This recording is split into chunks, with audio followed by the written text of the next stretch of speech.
the Lotus Sutra passage that I'm going to share with you today is supremely important in the sense that as soon as you have a conceptual grasp of that passage, so many things that the Lotus Sutra talks about and leave them unexplained will start to make sense. So knowing and understanding the implications of that particular passage that I will show you in a second will bolster your study and practice of the Lotus Sutra. Are you ready for the passage? 3, 2, 1, here's the passage. There's nothing other than the one vehicle Dharma. There is neither a second nor a third. This is what Shakyamuni Buddha declares to the audience of the Lotus Sutra assembly. And you may go wonder, what is the big deal about this passage? It just doesn't make sense. The point of the Lotus Sutra tends to be hidden between the lines, implied and yet kind of not explicit. So that's why it's so hard to understand exactly the point of the Lotus Sutra. Today I will present why this is the most important passage for making sense of the Lotus Sutra. So I will walk you through the context in which this passage is used in the sutra, its extraordinary implications, and how it is useful for seeing the points of the Lotus Sutra at a very, very deep level. Toward the end of the video, I will also include the significant philosophical implications of the idea of one vehicle by taking that as true absolute as opposed to relative absolute. I'm glad if you can stick around until that part of the conversation as well. This video is perfect for you if you have some familiarity with the Lotus Sutra and yet wondering what really the point of the sutra is. I mean, who's not wondering about that, right? Including myself. This presentation is based on my research at the University of Chicago Divinity School, where I studied the Chinese Tiantai tradition of Buddhism. In order to understand the significance of this, let's start with understanding what this passage is literally saying in a broader context of the Lotus Sutra. And after that, we will consider the implication of that passage. And you know what? Somewhere in this video, there are 2 bonuses for you. I hope you will make sure to get to these prizes without giving up, even though this video is not short. I mean, I'm trying to kind of explain the gist of this 400 pages book into 20-some minutes, so the longness is kind of very, very short. With that in mind, let's dive into it. Where in the Lotus Sutra does this passage appear? This appears in the sutra's 2nd chapter titled Skillful Means, where Buddha Shakyamuni reveals to his disciples that all teachings that he instructed for them over the years were in fact provisional teachings of 3 vehicles. He employed such skillful means as his pedagogical method to guide them so that they will spiritually grow and eventually understand the real teaching of one Buddha vehicle, revealing that everyone he teaches and transforms are bodhisattvas. Now he declares in front of his disciples, who considers them to be a Shravaka rather than the bodhisattva, that in fact they are all bodhisattvas. This very early stage of the Lotus Sutra shows that there is no one but bodhisattvas in the great assembly of the Lotus Sutra. The question for us is to ask, what is the significance of this declaration? If you're not familiar with the context of this declaration of the one vehicle, no worries. In that case, please check out my video, Lotus Sutra in a Nutshell, Chapter 2, Skillful Means. As I talked in that video, one vehicle is also called one Buddha vehicle, and 3 vehicles are the vehicle of Shravaka, Pratyeka Buddha, and Bodhisattvas. So first, let's be clear about these Sanskrit terminologies that are frequently used throughout the Lotus Sutra that are hard to be translated into English. Shravaka is called the voice hearers because the focus of their practice is to hear the voice of the Buddha, meaning the Buddha's teaching of 4 noble truths, for the sake of the end of suffering of their own, an achievement of their personal enlightenment. As the latter half of this video explains, this is super important, so I want you to remember this. Shravaka is voice hearers. What they care about is their personal enlightenment. Next, we don't know much about Pratyeka Buddhas, but they are not Buddhas in spite of their name. They are lone awakeners, whose focus of practice is to contemplate the Buddhist teaching of dependent co-arising nature of all things and to attain enlightenment in solitude. Importantly, the goal of both Shravakas and Pratyeka Buddhas is not to become a Buddha, but rather to become an Arhat, so that they will no longer undergo any cycles of rebirth. Their goal is the end of suffering by way of achieving the end of their own rebirth. Together, Shravakas and Pratyeka Buddhas represent practitioners of pre-Mahayana Buddhism. In contrast to the practice in solitude, Bodhisattvas, enlightened beings, are those who made a vow to become a Buddha by intentionally undergoing millions and millions of cycles of rebirth for the sake of attaining many pedagogical skills and liberating all sentient beings from suffering. The goal of their practice is the end of suffering like Shravakas and Pratyeka Buddhas, but who will end suffering is greatly different from the pre-Mahayana model of Shravakas and Pratyeka Buddhas, who cared about their personal enlightenment.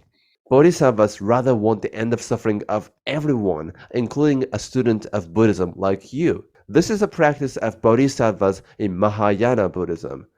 In fact, the sutra wants you to know that you are the one who made that vow in your past life and forgot it in the present life. In this sense, the suggestion of the Lotus Sutra is to say that the mission of your present life is to recall that vow in order to revive your own past into the present that infinitely extends into the unendable future and to the beginningless past, and to live as a Buddha. In this sense, we can say that talking about the three vehicles of Shravaka, Pratyeka Buddha, and Bodhisattva is talking about a distinction between Mahayana Bodhisattvas and pre-Mahayana practitioners. In this picture, some are Bodhisattvas and others aren't. Once you get these terms clear, what comes after will be greatly easier. And if it has been helpful so far for you, I appreciate it if you hit the like and subscribe button so that we can reach out to more people and grow this community of learning the Lotus Sutra. Thanks. This division reflects the formation of sectarianism in the history of Buddhism. And what's great about the Lotus Sutra is that it goes beyond this picture of division and shows the oneness of all practitioners. But importantly, not by way of eliminating their differences, but rather by elevating the status of everyone into the oneness of the Bodhisattva, of one vehicle that we will talk about in a second. So this declaration of one vehicle made a huge impact on the minds of all audience in the entire Lotus Sutra assembly. So before we move on, let's briefly review the entire storyline of the Lotus Sutra to see the impact of this teaching of one vehicle, because this made a huge impact on the minds of the all audience in the Lotus Sutra assembly. So congratulations to you all. Here is a crash course of the Lotus Sutra in 2 minutes. Are you ready? 3, 2, 1, go. So what is at stake here is what happened to the Shakyamuni's Shravaka disciples after he taught that there is only one Buddha vehicle and that there is only a Bodhisattva. In a nutshell, after hearing this universal Buddhahood in chapter 2, in chapters 3 through 13, they received the assurance of Buddhahood directly from Shakyamuni. Then they finally recalled the Bodhisattva vow they made in the past life and revitalize their commitment to live as a Bodhisattva of one vehicle. But what the Lotus Sutra wants to show you is that you, as a reader of the Lotus Sutra, will become a Buddha. The Lotus Sutra wants you to imagine this. What would it mean to live in the universal Buddhahood in your given circumstance of your present life? It is only after you embrace this reflection and start practicing the one vehicle in your life that the notion of the eternal life of the Buddha will finally make sense to you.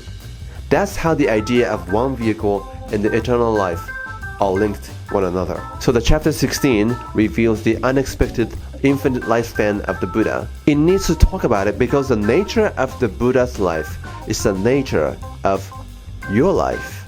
Once you can start to relate to this chapter through this lens, you'll find this chapter eventually beautifully breathtaking and quite moving. In order to find that joy, you gotta practice it and keep reading it. That's why this chapter says the Buddha's Bodhisattva practice is unending. With this in mind, enjoy knowing what kind of blessings will come to you in chapters 17 through 19. And chapter 20 and on, you will continue to see the heroic, transformative, compassionate acts of all these bodhisattvas, such as never unworthy of respect, medicine king, sun regatter, and so on. And these bodhisattvas are a reminder that you have been striving towards becoming like them. because you made that vow to become a Buddha. For more details about the ancient vow, you never want to miss the chapter 10, Teachers of the Dharma, or you can check out my video after I was heard how to deal with criticism in Buddhist ways. What else do we need to cover? Chapter 1 that introduces the audience of the Lotus Sutra assembly and narrates a surprising backstory of the Maitreya Bodhisattva who is supposedly the next Buddha. I hope you already checked out my video about that chapter. If not, enjoy it. Whoa, lucky you. I hope you find this crash course part very helpful. Now let's move on to the essential difference between the Bodhisattva of one vehicle and the Bodhisattva of three vehicles. In the pre-Lotus Sutra world of three vehicles, Bodhisattvas are kind of accusing Shravakas and Pratyeka Buddhas by saying, hey you guys, don't just think about your own personal enlightenment. Reach out to people because suffering folks are everywhere. Unless we end the suffering of all, there's no true end of suffering. You guys won't be a Buddha, though we will be. In contrast, Shravakas and Pratyeka Buddhas are like, what are you talking about? No one will become a Buddha. Our goal is to be an arhat. Reaching out to others is a wonderful thing, but it's not just a primary concern of our path. You gotta take the Buddha's instructions seriously and single-mindedly focus on your personal practice rather than wasting time by reaching out to others. What's going on here? Bodhisattvas think that they are right, and Shravakas and Pratyeka Buddhas are wrong. And conversely, Shravakas and Pratyeka Buddhas think that they are right, and Bodhisattvas are wrong. Here you see the us versus them picture. That should be familiar to you because it has been causing a lot of ethical problems in our contemporary society and in our everyday life. You may think, that colleague is wrong, I'm right. My son is wrong, my wife is wrong, my neighbor is wrong, blah, blah, blah.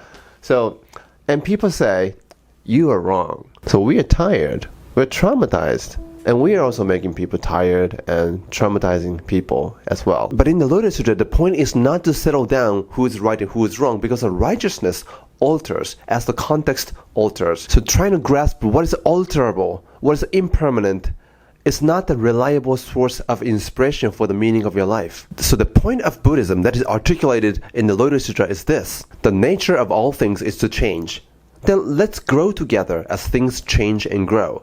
Let's dive into the ambiguity of all things and become the flow of this universe, rather than being attached to your fixed perspectives out of fear of losing your old self. Your attachments limit your reality, but the reality is more boundless and expansive.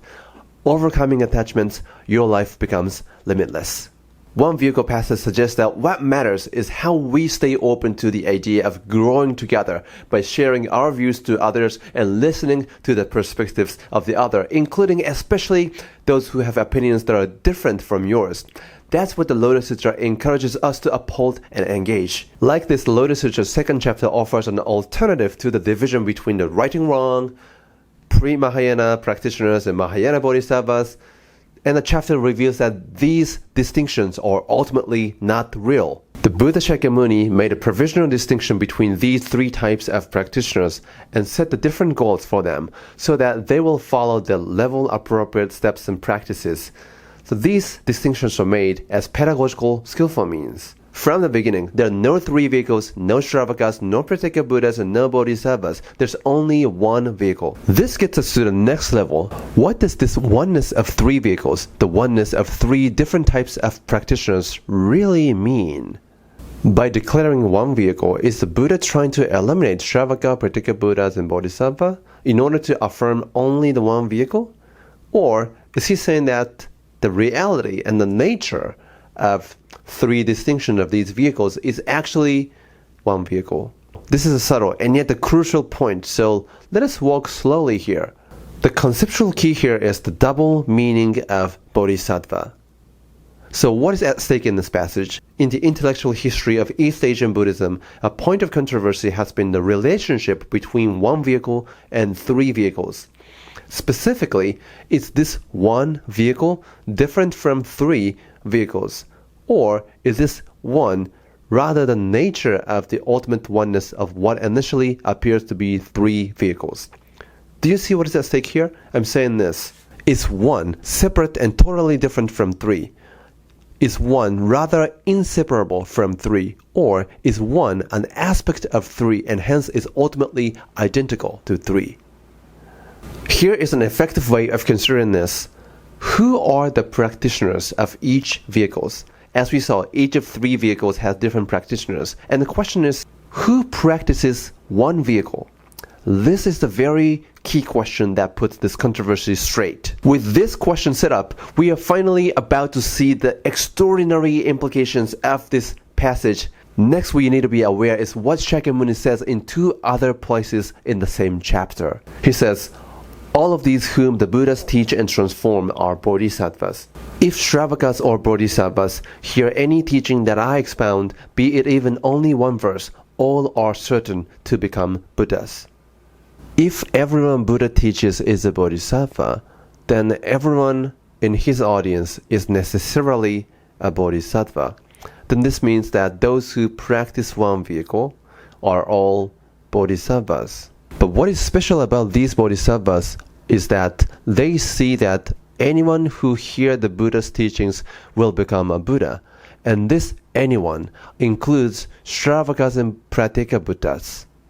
So together with them, everyone is a bodhisattva of one vehicle. This is supremely important, and this is where people tend to get confused because of the double meaning of the bodhisattva. Let's get it clear. Unlike the bodhisattva of one vehicle, the bodhisattvas of 3 vehicles see that they only will become a Buddha, but not Shravakas and Pratyeka-Buddhas. In the provisional worldview of 3 vehicles, there are always someone who will not become a Buddha. Shravakas and Pratyeka-Buddhas will not. But in contrast, in the real worldview of one vehicle, there will be no one who will not become a Buddha. This is where the concept of the universal Buddha nature that is inherent to all is discovered. And in this sense, the path of the bodhisattva of one vehicle is non-exclusive. This is really key. Non-exclusive. The Lotus Sutra says that by appearing to be on the exclusive path of 3 vehicles, everyone has been practicing the non-exclusive path of one vehicle toward the universal Buddhahood without knowing. What happened in the move from 3 to 1, from the pre-Lotus Sutra to the Lotus Sutra, is not an elimination or exclusion of 3 vehicles, but rather it is an extension, the greatest version, and the absolutization of the 3 into 1. This is not just inseparability or non-duality between them. It is stronger than that. This is the identity between 1 and 3. Oneness expressed as 3. So there's nothing to be excluded in the picture of one vehicle. It just revealed the truth about what it really means to be a Shravaka, Pratyeka-Buddha, and the Bodhisattva of 3 vehicles. The absolute is a watchword, but if you hear the term, you may wonder, we gotta be careful about this, because if something is absolute, that creates the division between what is absolute and what is relative. The problem is that what is considered to be the absolute becomes the exclusive center toward which everything that is relative is oriented. So here's the problem. In contrast to the absolute center, relative periphery tends to be sacrificed. So the usage of the absolute is dangerous, as our history proved. So one king has the absolute power, and whoever doesn't have that power at the periphery relative gets eliminated violently. So that's a problem of the exclusive nature of the center, right? And the question is, how does the Lotus Sutra respond to that exclusive centrality? That's really at the heart and the secret of the Lotus Sutra that we will see in a second. The Lotus Sutra would say this: great concern. But you still don't know the true meaning of the absolute, because the absolute you described in your concern is relative absolute, where the concept of absolute depends on the presence of non-absolute. Your relative absolute lacks an ability to contain its opposite non-absolute within itself, because their mutual exclusion from each other has been an essential condition for themselves to be identified as what they are. Unless you go beyond this picture of exclusion, there will be no world of one vehicle, because you would be saying, our group is right, you guys are wrong, so let's convert you guys. This wouldn't make any fruitful dialogue and conversations. Let's go to a protest, that party is wrong, and we won.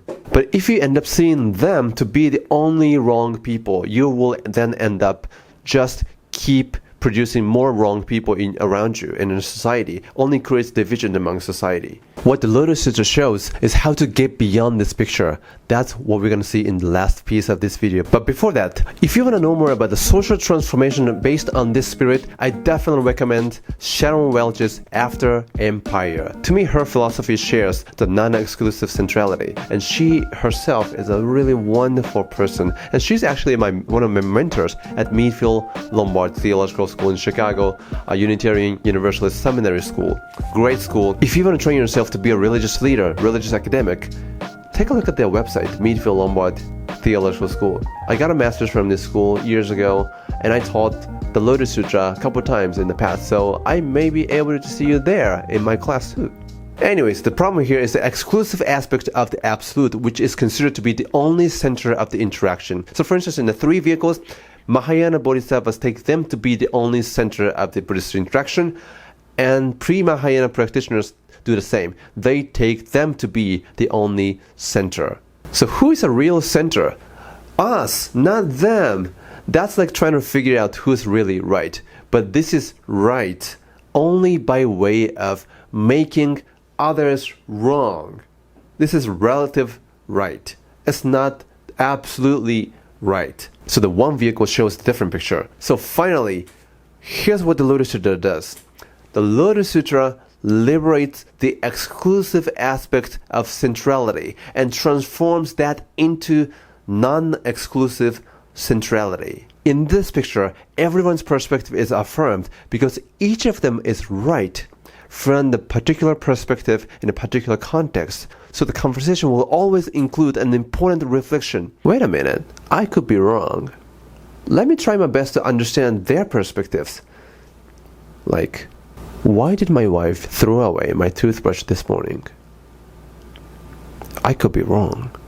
In other words, one vehicle continues the practice of alternately centralizing anyone's perspectival positions. It makes everyone center and shows that the ultimate comprehension or extension of each particular centrality is something that ends up embracing all other centralities. In this sense, everything becomes a center. Everyone will be a center. This is the logic behind everyone will become a Buddha. In the word of one vehicle, center is no longer exclusively found only somewhere. Center is found everywhere. This is the Lotus Sutra's middle way, as known as in Tiantai, the middle way, Buddha nature. Brooks Ziporin calls the all-pervasiveness of this centrality omnicentrism. This is a true absolute or non-relative absolute of the Lotus Sutra's middle way. Philosophically speaking, this is how Tiantai thinkers considered what's really going on in the Lotus Sutra. I think the Buddhist community called the Visha kosei-kai creatively adapted this philosophical insight of the Lotus Sutra and successfully transformed that into practices that are relevant to the time of our 21st century. To me, their founder Nikkyo Nimano's practical take on the Lotus Sutra seems to be pretty close to Tiantai's philosophical orientation. The one vehicle absolutizes the three vehicles in this sense. It never excludes anyone from the truth of the universal Buddhahood. This is the true absolute in the sense of having no contrast or requiring any contrast between what is absolute and what is not absolute, who will be a Buddha and who won't be a Buddha. There's no hierarchy between the lesser or greater vehicles. Because of the absence of these distinctions, everyone will become the Absolute. Absolute is everywhere. Buddha is everywhere. You are everywhere. You become the Absolute. Everyone is equal, including you and the Buddha in the universal Buddhahood. This is the extraordinary implication of Shakyamuni's abrupt declaration. There is nothing other than the one vehicle Dharma. There's neither a second nor a third. Until next time, I have homework for you, which is a second bonus. So we still have not discussed how it is the case that Shravakas are Bodhisattvas of one vehicle. How did Shakyamuni's Shravaka disciples in the Lotus Sutra understand and respond to his declaration of one vehicle? One of the answers appears in the 4th chapter where elder Shravakas say to Shakyamuni, "We are now true Shravakas, voice hearers, for we will cause all beings to hear the voice of the Buddha way." Homework for you and I is to consider, what does this passage mean? What does this response have anything to do with being a true Bodhisattva of one vehicle as a Shravaka? What do you think? In the meantime, let me know in comments and I'll give you my answer in one of my future videos. This is the end. You made it. Congratulations.